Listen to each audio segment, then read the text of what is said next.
How much can a nation accomplish in 30 years?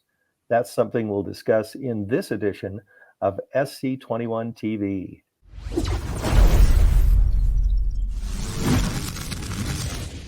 Hello, Kamie. Will you please introduce yourself and tell us about your organization? Sure, Rich. My name is Kamie Roberts, and I'm the director of the National Coordination Office for the Networking and Information Technology Research and Development Program in the U.S. federal government. We are an organization that helps coordinate federal IT R&D across the entire U.S. government. Lots of efforts going on there.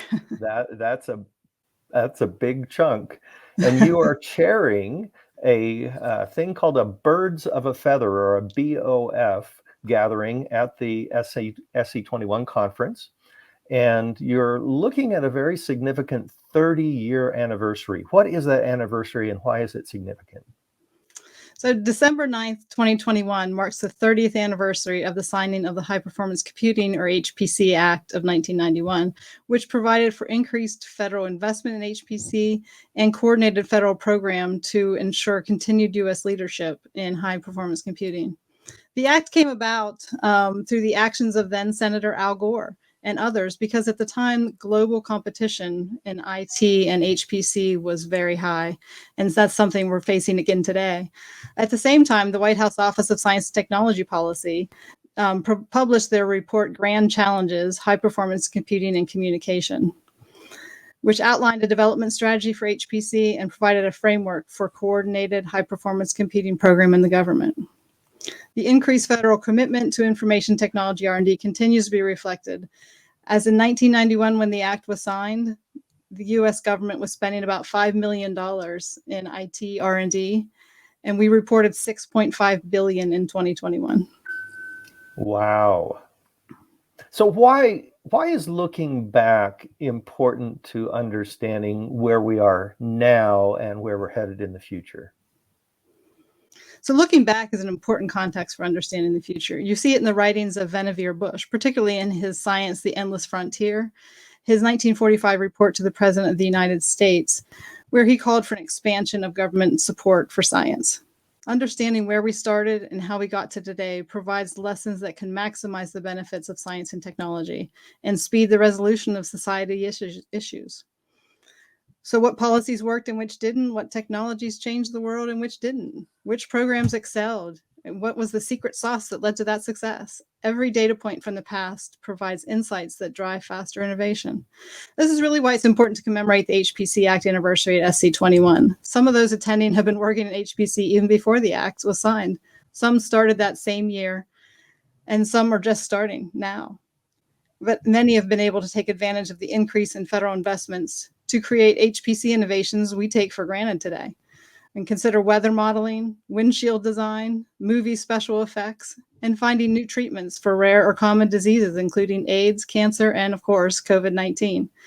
HPC is critical to scientific excellence and innovation. The diverse participants at SC21 each bring a different viewpoint, which they can learn from the struggles of current and former researchers to find new paths, new systems, new data insights, new applications, and keep HPC innovation thriving. I'm so glad you mentioned entertainment, because that is something that ties into this SC21 theme, that it's science and beyond. When you are watching a movie of special effects, you're seeing some of the things that were made possible only by high performance computing.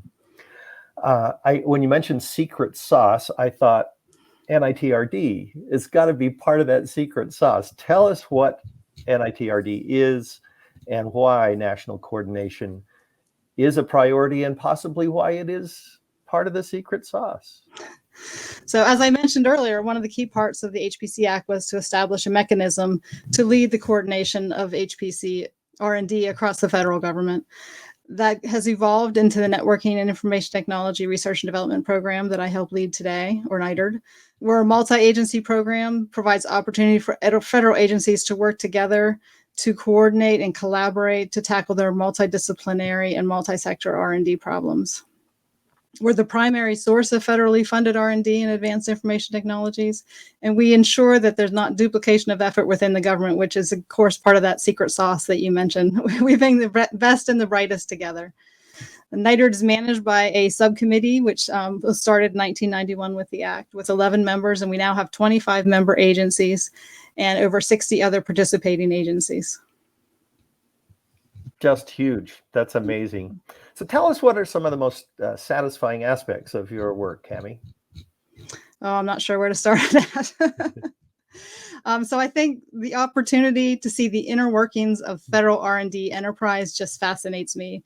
To see science and technology policy being informed by the results of R&D, and to see the federal R&D agencies thriving because of their scientific integrity, commitment to excellence, and their perseverance. I'm also inspired by the dedication and enthusiasm of the federal scientists, engineers, and program managers. Each and every one of them works diligently to make the best use of the federal investments, to strive for innovations that will make our country and our world a better place. And finally, my example I often use is when I sit in a meeting and two agencies make a connection that wasn't there before. So very satisfying. It means we're discussing our mission, we're meeting our mission. Even better when that connection leads to a joint program, such as the National AI Institutes with the National Science Foundation and the U.S. Department of Agriculture, or the Resilient and Intelligent Next Generation Systems Program, which is bringing together the National Science Foundation, the National Institute of Standards and Technology, and the Department of Defense, partnering with the private sector to accelerate research and next generation networking and computing systems. These are the things that, I love to get up every morning and start my job with these things ahead of me. And this kind of connecting is also something that happens at SC21. People who may have not known each other, or maybe they only corresponded with each other via email, they're getting to see each other face to face and make those connections, and some real magic happens when that happens. Agreed. This year, SC21 is emphasizing, as it has for many recent years, diversity and inclusivity. And I'd like to hear from you how you think that R&D benefits when we have the inclusion of women and people of color and other individuals involved. Sure. So the importance of diversity and inclusivity cannot be underestimated. For too long, we have underutilized the talents of all Americans. Dr. Talitha Washington of the Clark Atlanta University will be joining our BOF panel as we address just this question. We all saw the film Hidden Figures and the critical support women provided for the space program. And we finally recognized their contributions. And this is the time to start encouraging others to participate in any STEM field. Some of the benefits are we bring in novel perspectives on hard problems that will bring higher levels of innovation and productivity. We can increase the overall talent pool because the demand for S&T workers right now is outpacing degree production. There's amplification of inclusion into more communities and into future generations, driving creativity in today's and tomorrow's workforce. We will advance the fundamental American value of fairness, along with the key component of the administration's commitment to ethics and integrity in our pursuit of R&D. These are all core priorities under President Biden, and he has several programs in place, including roundtables called The Time Is Now, where he's listening to the communities to try and find solutions to these problems and to get more STEM talent out there. Well, Kamie Roberts, it's been a delight to talk with you. Thanks so much for being with us on SC21 TV. Thank you, Rich. Appreciate the time.